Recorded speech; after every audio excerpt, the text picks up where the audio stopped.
What's up everybody, Spabrog here, and I'm here to give you the H-Hour Weekly Community Update number 58. This week, we got a nice patch, and we also got some news as a quick look because we didn't get it last week. So, as you guys know, if you listened to last week's video, that they're going to start bringing out news after they put out patches, or unless they have to tell us something. So, they kind of followed up with that. So first, let's just talk about the patch, which was pretty cool.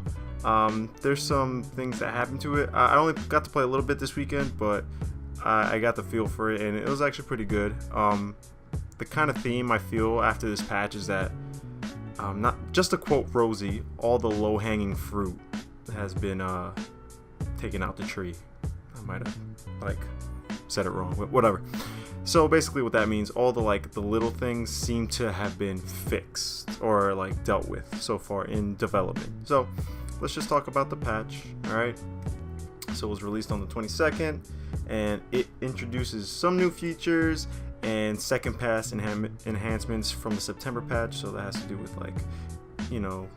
input and all that stuff for the controllers and for the keyboard and mouse, because again, remember, the mouse and keyboard, there were some not so good things where your turn speed would be a lot slower for some reason, but they fixed it. It works perfectly now. But let's get into the new and updated features first. Okay, so this is a really good one that a lot of people have been asking for, and I know you guys will enjoy this. So the action animation cancellation. Ooh, you know me, I'm happy to hear this.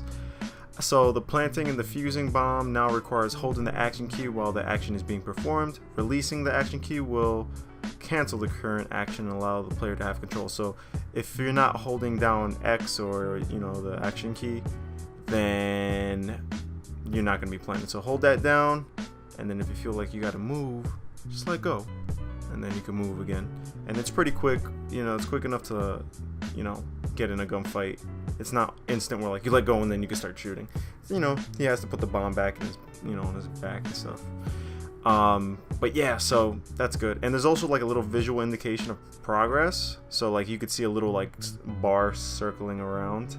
It turns red, then it turns green to when you plant. I don't know how it is when you defuse, because I haven't been in that situation yet, but I'm sure it's the same thing. Animation changes. So yeah, animation changes. That's pretty sick. It's super minute though. So they're beginning work on skeleton and mesh corrections, and characters should no longer have a misaligned left leg / bowed knees. So if you look at my character, the way he stands, if you really pay attention, if you play the game, it's somewhat noticeable. I had to focus in on it when Vice told me to look at it, and I'm like, oh, okay, I actually do see it. It looks a lot cleaner, especially when you I think it's me when I run and stuff. It doesn't look awkward. And I compared it to videos that I've posted, and I could see the difference a little bit. So that's good. At least it's a work in progress for the animation.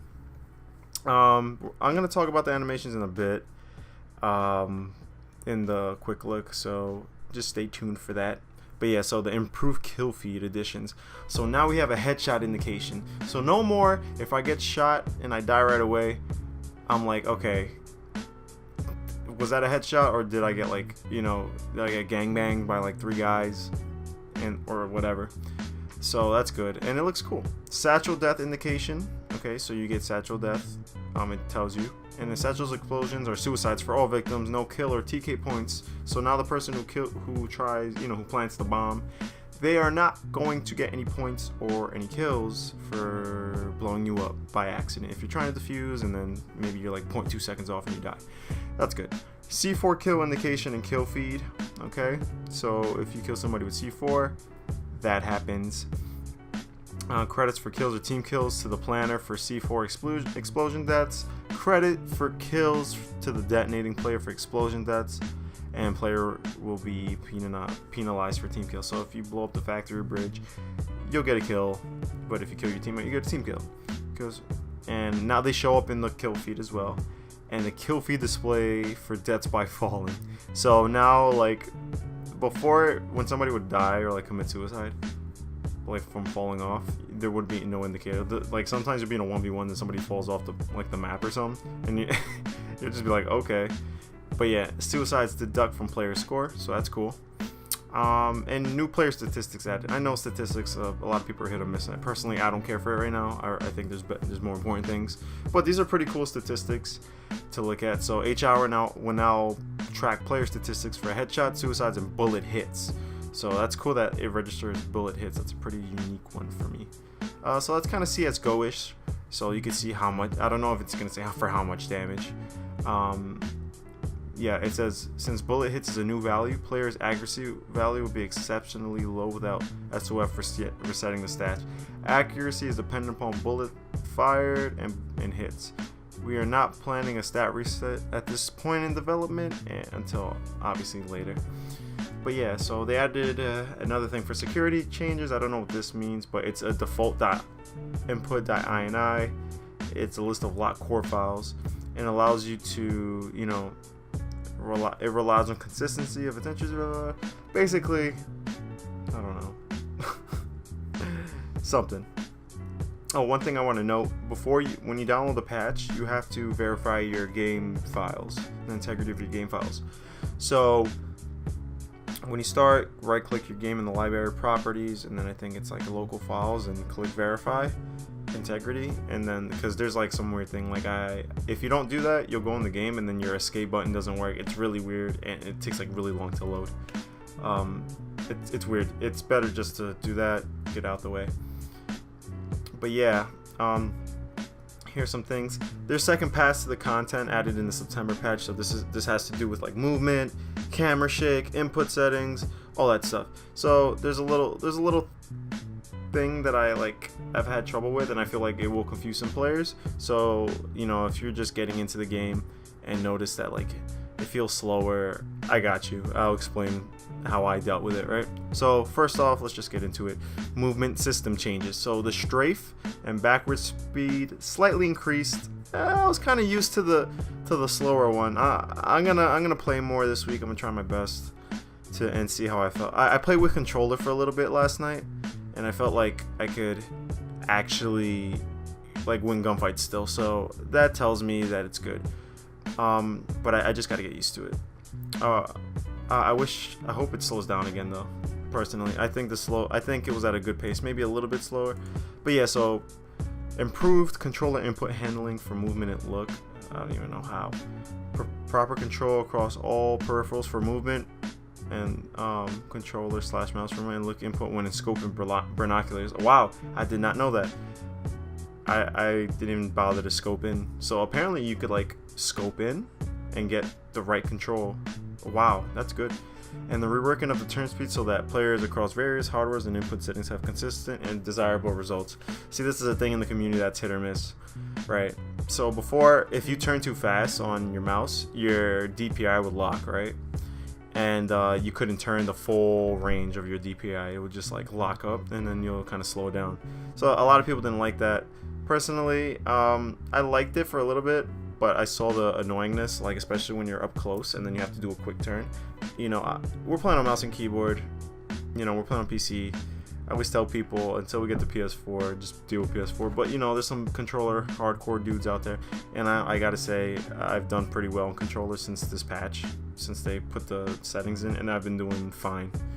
So it's possible. It's just the spinning is weird, but people don't like that. Oh, I could turn around quick. But that's the nature of PC gaming. You can't like really do anything about it. So they're trying to see what they could do. Next off, camera shake effects. All right. So as you guys know, weapon fire, we had that. It got reduced a little bit. It's a little bit better, a little bit more manageable. I honestly got used to it, but for people who just play the game, maybe it's annoying. I don't know. Grenade effects have been reduced. I like the way the nades are now when they explode. They don't shake your screen too bad, and it won't give you a headache. Before they fixed it, but now it's a little bit more tolerable. It's enough. Also, there was a bug where, what's it called? There was like a bug where like nades, you'll get a nade effect even though a nade wasn't near you. So that bug is resolved. That's great. So a new one that they put in is mild camera shake effect when player takes damage. When player takes damage has been added. Alright, so basically when you get shot, your camera shakes a little bit. It feels like a warp. So it's a good indication, and like plus the little red arrow, you're like, oh shit, I'm getting shot. You know, it's good enough, and it doesn't feel weird. It actually feels like it stands on its own in a weird way. I know in Call of Duty, like your screen shakes, your guy like tilts his head a little bit. In CS:GO, your guy like his head knocks up, but it feels like the screen warps a little bit, but it's enough of an indication, and it's not terrible. So input settings UI changes. There was a bug fix for the mouse controller sensitivity. There was like some problems with the controller where your fire buttons on control are no longer bound to each other and no longer need to be assigned on a certain way. So you could pick your fire button properly now. If you were controlling, you know what I'm talking about. Spectate actions are now left and right on the D-pad, and they're also arrow keys. And you could, I think it's E and Q. It's the lean buttons for now. But yeah. So let's see, spectate actions, fix arrow keys. Okay, yeah. In-game options. So a lot of, if you were complaining about the mouse being stiff, you look no further. You have to change your sensitivity, all right? This is something that I have a personal gripe about. The sensitivity in this patch, it's not what it was for mouse and keyboard. And you also have to click advanced settings, because now, right, look, as I'm gonna say right here, right? You know what? Basically keep this in mind until I finish this, but you have to fix your sensitivity a little bit better, okay? Existing key/action assignments can now be cleared per community feedback, so you could clear like existing keys and stuff, so that's great. Increased action available that can be assigned to controller input, nice. Added advanced settings, so you have to click advanced settings when you're setting up your thing, especially if you verify your files and your whole thing gets reset. Do this. Add advanced settings option for mouse for mouse and keyboard, or even controllers and controller, whatever, because you can now adjust your X and Y axis, which is awesome because games like Overwatch have this, and it's super customizable. Like, you're not locked to one sensitivity. Even Call of Duty does this now, so that's a really, it's a good thing to have. So me personally, I used to play on 21 sensitivity, right? This is where I got bothered. I played on 21 sensitivity and it felt slower than ever. I bumped it to 37, and I think that's where 21 was. So I say give or take 15 more sensitivity from what you used to have, and then you should be fine. But conversely, I've been playing on like 40 sensitivity and like 43, and I've been fine. But I just got to get the feel of it again. But yeah, I might lower it because lower is better in this game as long as it's fast enough. And added keyboard binding actions for look up down, so you could do up down like that. I know that was like a way in SOCOM you could use like L1 L2 to look up and down.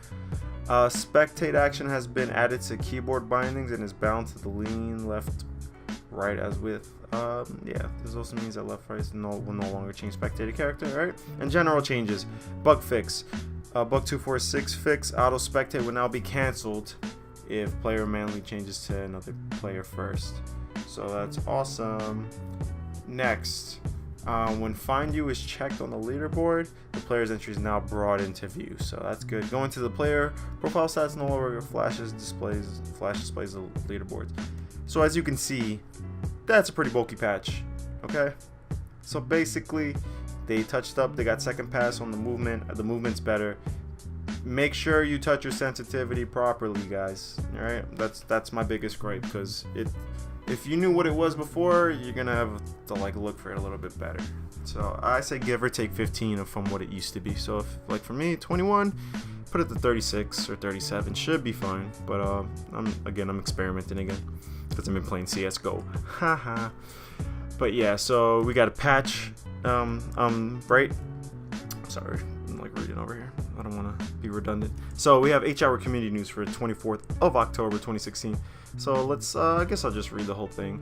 It's a little insightful. A lot of things are going to be a little bit different, as you can see. So the development team worked through the weekend to get another large patch out for everyone. This one adds new player stats, blah, blah, improve carefully, cancel the plant. You ask for more flexibility in settings in your inputs, okay? And basically they ripped apart the input framework once again so it could just deliver just that for everyone. So they basically reset everything and did it over for you boys and girls. And the movement system is the most challenging piece of this larger puzzle. The developers need to accommodate as wide of a range of hardware as possible to allow everyone the ability to play. Input is updated every frame, so players' FPS is a major factor in movement speed. To further complicate things, gamers tend to use high DPI mice to enhance their movement, give them precise control. The trick for them will be finding the sweet spot that allows for a player at 30 FPS to play and move easily without those running very high FPS to have insane movement speeds. Putting this second pass in the hands of community will allow us to gauge the results across multiple devices and frame rates to determine what further tweaking is required.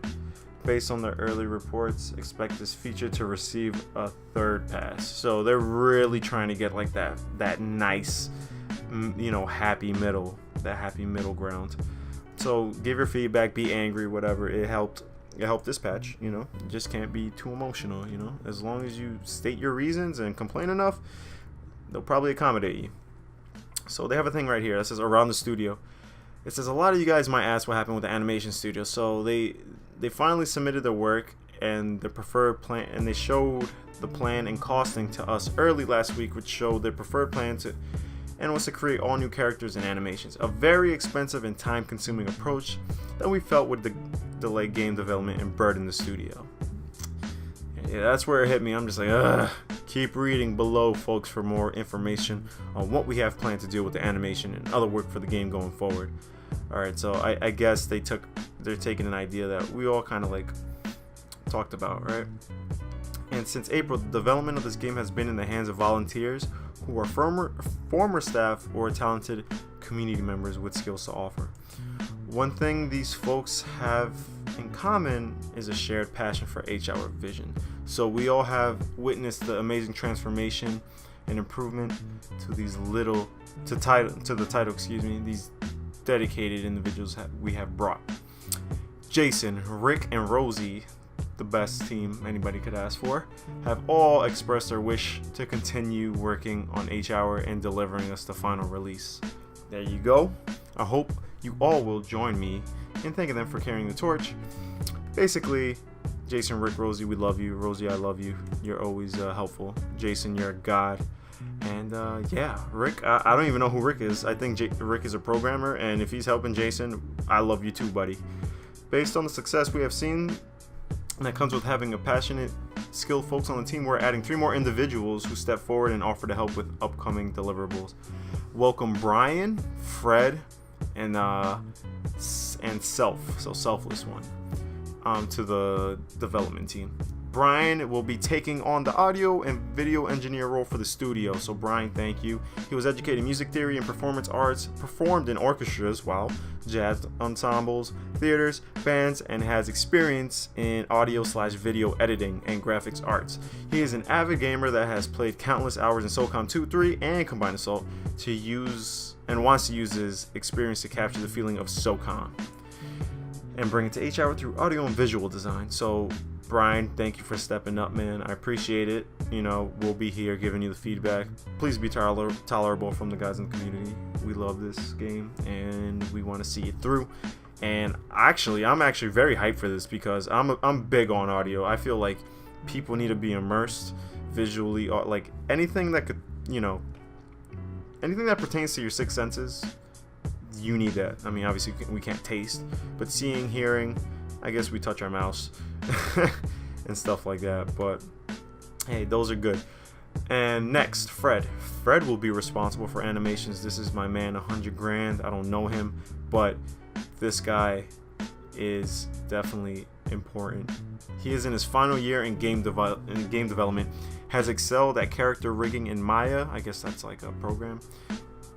Worked with human IK rigs as well as character animation and locomotion. So Fred offered up training in the animations field to help the team and at the same time gain studio experience. Okay, so like we said, we always wanted like students to come help out. Maybe they could help out a little bit I don't know the logistics of all that, but if they could do that, it's good for their resumes. While waiting for the setup of his work environment, he worked with the team last week on retargeting our character skeleton to fix the lag and knee issues we had. Once we had time to catalog the existing content, you can expect to see more animations fixes incoming in future patches. Then as existing content is corrected, he will begin working on the missing animation deliverables. Please, God. I love you, Fred, if you could do that. I know you're in your final year of game development, and you're probably doing this part-time, which, you know, I'm realistic about stuff. But please, give us a dive to prone or a jump to climb or both by Christmas. I'll give you $5. If you could do that for us, I'll give you $5. I'll give you $5. Okay, let me shut up. Alright, so he will begin working on that. So just in general. So I think they have to work on retargeting the skeleton, and then once he has time to like fix, like to see what needs work, he's gonna fix it. And it says expect more animation fixes in future patches. So Fred, thank you. And they're waiting for him to, I guess, have his stuff there. So Selfless One, the man, this guy's a god. I think I want to say one of the most passionate dudes in the community. So, you know, Selfless, I love you, man. I always appreciate your hard work, buddy. So, you know, I'm here for you. But yeah, Selfless One, as many are aware, is a talented level creator, which he made a bunch of maps. He made Canyons, he made Cold Front, which is our Blizzard. What else did he make? Jesus Christ. He made too many maps. I can't even remember. He began creating content back in 2004 for a game called Second Life and found a home in the work he enjoyed. Between then and now, he has created levels, fantasy props, weapons, clothing, and other paraphernalia for other games. Since 2014, he has been working on Unreal Engine, creating models, textures, and level design. He is well known for workshop maps and creation, and helping his fellow map makers in the complexity of UE4 development. Self has been working with the team on the 5th map. So I was gonna put the picture in the video, but I'd rather you guys I'm just gonna put the link in the description below of the community news so you guys can see it for yourself, so you could like save it. You know, it's easier to see. I feel like if I put in the video, it's just gonna pass by, you know, just so we could get the flow of this thing going. But yeah, so it says, hello everyone from the level design team. We have been working over the last 6 weeks now on the design and block in of a brand new map for H-Hour. The theme for this map will be Mediterranean, with SOF needed to infiltrate a coastal resort. So that feels like a fishhook map, okay? Pretty cool. I thought we were gonna get a desert map. I think the last map is a desert map, so cool. No snow map, it seems. For those not familiar with level design and blocking stages were used to identify and create specific areas on the map where you were bound to find 1 or 2 snipers hiding out, just waiting for someone to run by. We also determined the area where most of the action would occur, and basically what they're saying is they're looking at the map in a way where it flows. So they're seeing where the snipers could chill, where the main action's going to be, and then they went back to the drawing board to see if there's ways for flanking and mobility and other maneuvers. Some of these may be tweaked out as we build out the map, but we have sufficient detail now to move on to asset and asset identification creation. So now they're like kind of putting the details. So they want to make it as immersed as possible, and they're putting a lot of asset creation in detail. And I know that's something Selfless really enjoys. He does that a lot, like he did on Sub Rosa. See, I remember a map now. He made Sub Rosa, and that's one of my favorite maps. And that work has already begun. So they're sharing some pictures here. So there's a balcony, a door, very Mediterranean-esque. If you played SOCOM 2, then you definitely know Fishhook. That's a classic. And yeah, there's like a sniper house, and it looks pretty cool. What can I explain? There's like a stairway. Wow, that looks awesome. What the? Okay. There's like 2 ways to get into it. Okay. You guys you're gonna have to see it for yourself. But yeah, guys, that's pretty much it for this week. I know it's pretty bulky. It's good that we had a lot of information. Again, these long videos they're only gonna happen once every 3 weeks, unless we keep getting stuff. But it seems like the team has a lot of stuff to assess. So please, guys, be patient. I know. I'm gonna try to update the content now, since, you know, there's some downtime. And yeah, let's get it popping, man. H-Hour's doing its thing. Alright guys, if you guys haven't followed me on Twitter, twitter.com/MrSpab, follow me on Twitch, twitch.tv/Spab_Rog, and follow me on Reddit, reddit.com/r/H-Hour. If you liked the video, leave a thumbs up, leave a sub to keep in the know of H-Hour. But again guys, thank you for watching. I'll see you next week. Peace.